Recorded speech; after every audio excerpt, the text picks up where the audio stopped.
Himachal Pradesh board of school education Dharamshala, मतलब कि HP Bose. आप सभी को पता है कि एग्ज़ाम से पहले जब वो हिमाचल प्रदेश बोर्ड या कोई भी स्टेट लेवल स्टेट का जो भी बोर्ड होता है, वो जो वो एक सैम्पल पेपर भेजता है। जैसे यहाँ पे देखिए लिखा है कि 10th क्लास का जो वो ये सैम्पल पेपर है मैथ्स का।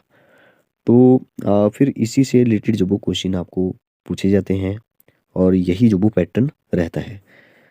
तो यहाँ पे कुछ दिशा निर्देश है। आपका चाहे आप रेगुलर वाले हैं या चाहे कंपार्टमेंट वाले हैं, इम्प्रूवमेंट वाले हैं, जो मर्जी हो, आपको जो वो एमसीक्यूज़ की प्रैक्टिस करनी है या जो भी सिलेबस में है वो सब कुछ वो आपको प्रैक्टिस करना है। आप अगर जैसे यहाँ पे देखिए 4 आवर्स जो वो टाइम जो वो यहाँ पे लिखा हुआ है, जो दूसरा आपका सैम्पल पेपर बोर्ड ने भेजा होगा वो जो वो 3 आवर का होगा। ठीक है, तो हम लोग जो वो दोनों पेपरों को डिस्कस करेंगे। आप चाहे किसी भी स्टेट के हैं, ठीक है, आपको पता ही है कि लगभग सिलेबस जो वो आपका वही रहता है मैथ्स के। जैसे ट्रिग्नोमेट्री है, बहुत सारे टॉपिक तो वही रहते हैं। ट्रिग्नोमेट्री है, एपी होती है, इंट्रोडक्शन ऑफ ट्रिग्नोमेट्री हो गई, सरफेस एरिया वॉल्यूम हो गया, स्टैटिस्टिक्स हो गई, या सर्कल हो गया। तो वही टॉपिक रहते हैं। बस आपको थोड़ा सा जैसे सीबीएसई का जो पेपर आता है वो थोड़ा सा इंटरेस्टिंग वाले, थोड़ा सा डीपली क्वेश्चन पूछे जाते हैं। बाकी क्वेश्चन तो ऐसे ही रहने वाले हैं, सिलेबस तो यही रहने वाला है। तो अगर आप 10th क्लास में हैं तो आपके लिए ये वीडियो जो वो इम्पोर्टेंट होने वाला है, क्योंकि हम लोग सिर्फ क्वेश्चन के आंसर ही नहीं देखेंगे बल्कि पूरा डिटेल में जो वो डिस्कस करेंगे। चाहे एक ही क्वेश्चन पेपर को जो वो हम लोग जो वो 3-4 पार्ट में डिस्कस करें। ठीक है, फिलहाल हम लोग जो वो ज़्यादा डिले ना करते हुए इसको स्टार्ट करते हैं और कोशिश करेंगे कि यहाँ पे जितने भी एमसीक्यू हैं इनको जो वो इसी पार्ट में कवर करें। ठीक है, यहाँ पे देखिए, यहाँ पे लिखा भी है कि 6 खंडों में जो वो ये विभाजित है। 1 से 18 तक प्रश्न जो वो 1 अंक के हैं। ठीक है, चलिए देखते हैं हम लोग जो वो इस एक छोटे से पार्ट में कितने क्वेश्चन जो वो कवर कर पाते हैं। फर्स्ट क्वेश्चन बहुत अच्छे क्वेश्चन है। आपने जो वो, अगर आप 10th क्लास में हैं, आपने जो वो ये सभी क्वेश्चन जो वो पढ़ चुके होंगे। मतलब कि अभी तक, जैसे अभी चल रहा है जनवरी, ठीक है, तो जनवरी तक जो वो लगभग सिलेबस खत्म हो ही जाता है, रिवीजन स्टार्ट हो जाता है। बहुत सारे स्कूलों में रहा भी होगा तो 1-2 चैप्टर जो वो आपके रहे होंगे बीच में से कभी कहीं। तो रिवीजन चला होगा तो आप इस वीडियो को पूरा देखिए। बहुत सारे क्वेश्चन जो वो आपको इससे रिलेटेड जो वो देखने को मिलेंगे, क्योंकि हम लोग जो वो सिर्फ जैसे यहाँ पे सुनने का है तो डिस्कस करेंगे सुनने क्या होते हैं। हिंदी इंग्लिश वाले दोनों ही इस पार्ट को देख सकते हैं। दोनों मीडियम में मैं समझाने की कोशिश करूँगा। सुनने का हो गया, पॉलिनोमियल हो गया, समीकरण क्या होता है, इक्वेशन क्या होता है, रूट्स कैसे निकलते हैं, जीरोस कैसे निकलते हैं, शून्य कैसे निकलते हैं, कितने होते हैं, कैसे, किसके कितने होते हैं, कैसे निकलते हैं, सम ऑफ जीरोस, ठीक है, या प्रोडक्ट ऑफ जीरोस क्या होती है। बस सभी बातें जो वो डिस्कस करने की कोशिश करेंगे। तो चलिए फिर ज़्यादा डिले ना करते हुए स्टार्ट करते हैं फर्स्ट क्वेश्चन से। फर्स्ट क्वेश्चन है द्विघात बहुपद या क्वाड्रेटिक पॉलिनोमियल इसको बोलते हैं। पहले तो एक बात समझिए कि जहाँ पे ना लेफ्ट हैंड साइड हो और राइट हैंड साइड हो, इसको जो हम लोग समीकरण बोलते हैं या हिंदी में इक्वेशन इसको बोलते हैं। ठीक है, जब एक ही साइड हो, जैसे कि यहाँ पे x² + 7x + 10 है, अब इक्वल टू 0 या इक्वल टू कुछ है नहीं, तो इसको हम समीकरण या इक्वेशन नहीं बोलेंगे। तो इसको क्या बोलेंगे, इसको हम पॉलिनोमियल बोलेंगे। तो दिस इज पॉलिनोमियल। ठीक है, एक पॉलिनोमियल है, या इसको हम बहुपद बोल सकते हैं।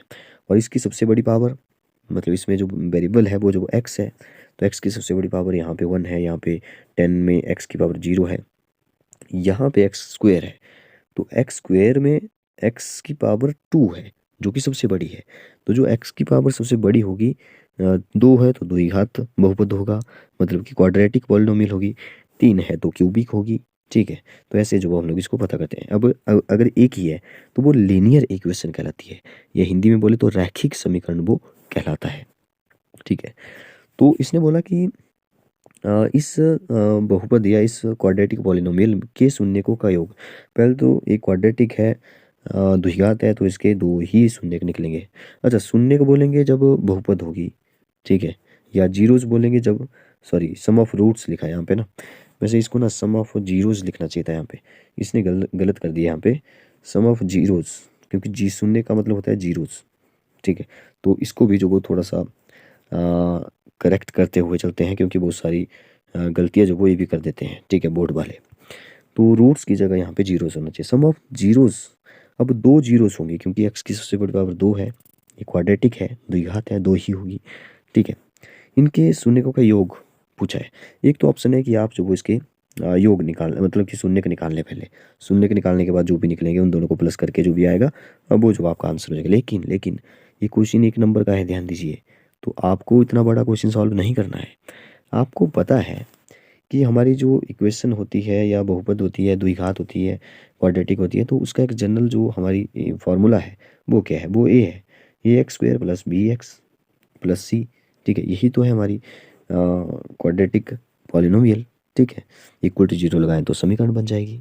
ठीक है, तो अब बात करते हैं यहाँ पे जो वो, अगर मैं अल्फ़ा और बीटा ले लूँ, दो जीरोस, अल्फ़ा और बीटा को मैं अगर दो जीरोस मान लूँ इस क्वाड्रेटिक पॉलिनोमियल के। ठीक है, तो क्या आपको पता है कि हम लोग जो वो इसको ऐसे लिख सकते हैं, जैसे कि मैं लिख रहा हूँ, एक मिनट रुक जाइए, मतलब कि इसको मैं जो वो इस फॉर्म में लिख सकता हूँ, इसको फैक्टर की फॉर्म में, जैसे एक्स माइनस अल्फ़ा हो गया या एक्स माइनस बीटा हो गया। ठीक है, इस फॉर्म में मैं लिख सकता हूँ। अब यहाँ पे ना कोई के कांस्टेंट लेना पड़ता है हमें। जब मैं इसको थोड़ा सा सॉल्व करूँगा तो ये आपको कुछ इस तरह से देखने को मिलेगी। ठीक है, के जो वो मैंने कांस्टेंट बाहर निकाल दिया क्योंकि इक्वेशन है, कोई कोई भी नंबर उसका है। ठीक है, तो ये कुछ इस तरह से बनती है, x square plus alpha plus beta, फिर यहाँ पे एक्स आ जाता है और प्लस अल्फ़ा बीटा। अब आप ध्यान से इसको देखेंगे तो मैं इसको फिर से लिखता हूँ ज़रा, क्योंकि मुझे ए भी देखना था साथ में। ठीक है, तो ये कुछ इस तरह से बन जाती है हमारी x square minus alpha plus beta x plus alpha beta. ठीक है, तो ये जो अल्फ़ा बीटा है ये जो वो प्रोडक्ट ऑफ जीरोस है, क्योंकि alpha multiply by beta alpha beta बना है। यहाँ पे अल्फ़ा प्लस बीटा लिखा है, ये जो वो सम ऑफ जीरोस है, मतलब जो एक्स के साथ होगा वही तो सम ऑफ जीरोस होगा। यहाँ पे एक्स के साथ क्या है, एक्स के साथ यहाँ पे 7 है। अब यहाँ पे इस पर ध्यान दीजिए, यहाँ पे ना एक्स के साथ जो वो अल्फ़ा प्लस बीटा है, लेकिन यहाँ पे माइनस भी होना चाहिए। क्या होना चाहिए, माइनस भी होना चाहिए। अब आपको एक बात ध्यान देनी है, माइनस बी, यहाँ पे ना जब हम अल्फ़ा प्लस बीटा जो वो अलग से मतलब कि इसको कैलकुलेट करेंगे थोड़ा सा, तो ये निकलेगा माइनस बी अपॉन ए, क्योंकि वहाँ पे ना माइनस था। तो आप जो वो इसमें कंपैरिजन करिए, अगर मैं a x square plus b x plus c से इसको कंपेयर करूँ तो ए आ जाएगा 1, क्योंकि एक्स स्क्वेयर के साथ ए है, तो यहाँ पे एक्स स्क्वेयर के साथ कुछ भी नहीं है, 1 है। बी जो वो यहाँ पे क्या है, एक्स के साथ 7 है, तो बी जो वो 7 निकला, सी जो वो 10 निकला। तो माइनस बी मतलब -7। ठीक है, -7, ए तो 1 है, -7 अपॉन 1 इज -7। तो शून्यकों का जो योग है ना वो -7 होगा, तो -7 इज द राइट आंसर। ठीक है, वेरी वेरी इंपॉर्टेंट। ठीक है, अगर शून्यकों का प्रोडक्ट पूछता तो 10 हो जाता। ठीक है, क्यों, क्योंकि शून्यकों का जो प्रोडक्ट होता है वो जो वो सी अपॉन ए होता है, माइनस नहीं होता है इसमें, सी अपॉन ए। सी जो वो यहाँ पे 10 है, ए जो वो 1 है, तो 10 अपॉन 1 इज 10। ठीक है, तो यहाँ पे 7 इसका सही आंसर नहीं होगा। ये जो 10 है वो जो वो इसका गुणनफल दिया है। ठीक है, या शून्यकों का गुणनफल दिया है, शून्यकों का प्रोडक्ट दिया है, और ये जो -7 है दिस इज द शून्यकों का योग। ठीक है, तो ए फर्स्ट क्वेश्चन हमारा कंप्लीट हो गया। नेक्स्ट है ए बिंदु है कोई, बी बिंदु है, इनके बीच की दूरी निकालनी है। अब अच्छा, दूरी नहीं निकालनी है, दूरी क्या होगी। अब यहाँ पे ना कोऑर्डिनेट दिए हैं x1 y1 x2 y2। बात ऐसी है कि इसने सीधा सा दूरी सूत्र पूछ लिया है, मतलब कि डिस्टेंस फार्मूला पूछ लिया है। तो ए होता है x2 माइनस x1 का स्क्वायर। ठीक है, मतलब कि x2 में से x1 माइनस करो, फिर इसको स्क्वायर कर दो, y2 में से y1 माइनस कर दो, फिर उसका स्क्वायर कर दो, y2 माइनस y1 का स्क्वायर करो, और ऊपर जो वन रूट भी लगाना है। तो देखिए कहाँ जैसे है, ए है x2 माइनस x1 का स्क्वायर, y2 माइनस 1, सीधा फार्मूला है, इसको सीधे याद रखिए, इसमें कोई ट्रिक नहीं है। इसके साथ आपको सेक्शन फार्मूला भी पता होना चाहिए। ठीक है, पाइथागोरस के अनुसार बोला है इसने कि 3 का स्क्वायर और 4 का स्क्वायर किसके बराबर होगा। Very very interesting. ठीक है, देखिए जब भी आपको ना एक ट्राइंगल होती है, आपको बताता हूँ, एक ट्राइंगल होती है, अगर एक साइड इसकी 3 है, दूसरी 4 है, तीसरी 5 होगी, याद रखिए। ठीक है, अब यहाँ पे ना स्पेशल ट्राइंगल इसको बोला जाता है, और स्पेशल ट्राइंगल है तो यहाँ पे 5 का स्क्वायर होगा। ठीक है, क्यों, क्योंकि 3 3 जा कितना होता है 9, 4 4 जा 16, तो 16 और 9 कितना होता है 25 होता है। ठीक है, तो 25 इज द 5 का स्क्वायर। ठीक है, 25 5 का स्क्वायर है। ऐसे भी आप इसको सॉल्व कर सकते थे, लेकिन आप ऐसे याद रखिए कि हमारी एक स्पेशल ट्राइंगल होती है, जिसकी एक साइड 3 है, दूसरी 4 है, तो तीसरी 5 ही होगी। 5 जो वो हाइपोटेन्यूज होगी। ये 3 और 4 आपस में एक्सचेंज हो सकता है, लेकिन 5 जो वो अगर सबसे बड़ी साइड है तो सबसे बड़ी ही होगी। नेक्स्ट, ये पाइथागोरस थ्योरम ही जो वो यहाँ पे बताने की कोशिश कर रहा है। नेक्स्ट बहुत ही इंपॉर्टेंट आ रहा है फिर से, a multiply by b multiply by म सब लिखा है, ठीक है, और जो भी है ठीक है, म सब मतलब HCF। बात ये है, अच्छा इसने बोला है कि ल सब और म सब ए और बी का। देखिए जो दो नंबर है हमारे पास ए और बी, अगर इन दोनों का प्रोडक्ट करूं तो वो जो वो इक्वल होता है उनके एलसीएम, देर एलसीएम और देर HCF के बराबर, ठीक है, इन दोनों का ये बराबर होता है, तो ए मल्टीप्लाई बाई बी हो जाएगा इसका आंसर। ये जो वो बहुत ही इम्पोर्टेंट रिलेशन है हमारा एलसीएम और HCF के बीच में, जो कि बहुत बार कंपटीशन के कम्पिटिटिव एग्जाम में या एंट्रेंस एग्जाम में आपसे पूछा जाएगा। चाहे आप सैनिक स्कूल की एग्ज़ाम की तैयारी कर रहे हैं, वो चाहे 6 क्लास के लिए, चाहे नवोदय की कर रहे हैं 6 के लिए, 9th के लिए JNV हो या सैनिक स्कूल हो या RMS हो या कोई भी एग्ज़ाम हो, वेरी वेरी इंपॉर्टेंट रिलेशन। 36 के अभाज्य गुणनखंड प्राइम फैक्टर पूछा है, तो 36 के देख लो ऐसे, ठीक है। अब यहाँ पे ना ऐसे ही देख लेते हैं पहले तो, 2 और 3 है, मतलब प्राइम नंबर है, कोई भी हो सकता है, कोई एलिमिनेट नहीं हुआ। यहाँ पे 2 है, 3 3 जा 9, 3 जा 27, 3 3 जा 3 की पावर 3 का मतलब है 3 मल्टीप्लाई 3 मल्टीप्लाई 3। अब 3 3 जा 9 होता है, 9 3 जा 27 हो गया। अब 27 2 जा तो बहुत बड़ा नंबर बन जाएगा, इसलिए first is not right. Next, 2 1 जा 2, 2 2 जा 4, 4 2 जा 8, 3 3 जा 9, 9 8 जा कितना होता है, बहुत बड़ा नंबर आ जाएगा, 72 आ जाएगा, जो कि यहाँ पे 36 आना चाहिए। प्रोडक्ट भी तो सेम होना चाहिए ना, 2 2 जा 4, 3 3 जा 9, 9 4 जा 36।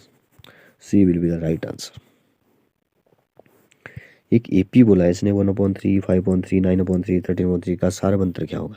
सारबंतर का सीधा सा मतलब है कि इसमें से इसको माइनस करिए, 5/3 माइनस 1/3। बड़ा सिंपल सा क्वेश्चन है, लाइक फ्रैक्शन बन चुका है, तो नीचे 3 है, 5 माइनस 1 होगा, 5 minus 1 is 4/3, 4/3 is the right answer. Next, 9 second square है, ट्रिग्नोमेट्री आ गई यहाँ पे। 9 माइनस 9 10 स्क्वायर ये बराबर है, किसके बराबर है। अब आपको एक बात याद रखनी है कि 9 अगर मैं यहाँ पे इसमें भी 9 है इसमें भी 9 है, कॉमन ले लूँ तो ये बनेगा second square A minus 10 square A equal to 0। अब आप ध्यान से देखेंगे तो सेकेंड स्क्वायर है और 10 स्क्वायर A किसके बराबर होता है, 1 के बराबर। किसके बराबर होता है, 1 के बराबर A जब वो होता है। तो इसने पूछा है कि ये किसके बराबर हो जाएगा, तो अगर बीच वाला 1 हो गया तो यहाँ पे 9 ही बचा, फिर 9 इज द राइट आंसर। वृत्त का क्षेत्रफल क्या होता है, एरिया ऑफ सर्कल क्या होता है, पाई आर स्क्वायर होता है। यदि वृत्त का परिमाप और क्षेत्रफल बराबर हो तो वृत्त की त्रिज्या क्या होगी। देखिए परिमाप मतलब यहाँ पे परिधि होना चाहिए, देखिए वृत्त की परिमाप नहीं परिधि होती है, पाई आर स्क्वायर होता है इसका क्षेत्रफल, और परिधि का मतलब होता है 2πr। अगर ये दोनों बराबर हो गए तो वृत्त की त्रिज्या पूछी है इसने ना। अब ये दोनों बराबर हो गए ना तो पाई से पाई कैंसिल हो जाएगा, ठीक है, और यहाँ पे ना R square equal to 2r आ गया। अब यहाँ से थोड़ा सा कैंसिल आउट करते हैं, आर स्क्वायर एक आर से ना यहाँ पे, एक आर से यहाँ पे एक आर कैंसिल हो गया, ठीक है, तो यहाँ पे आर जो वो इक्वल टू 2 बचा, तो 2 मात्रक बचेगा ओनली। बड़ा सिंपल सा क्वेश्चन था। एक वृत्त की कितनी स्पर्श रेखाएं होती हो सकती है। देखिए वृत्त की स्पर्श रेखाएं जो होती है ना, how many tangent can a circle have, तो वो इनफाइनाइट हो सकती है, क्योंकि स्पर्श रेखा जो वो वृत्त की बाउंड्री को सिर्फ एक ही पॉइंट पर काटती है, जिसको पॉइंट ऑफ कांटेक्ट बोलते हैं या स्पर्श बिंदु उसको बोलते हैं, ठीक है। अगर मैं इसको सेंटर से मिला दूं तो ये 90 डिग्री ही बनाता है, तो अनंत हो सकती है, इनफाइनाइट हो सकती है, ठीक है।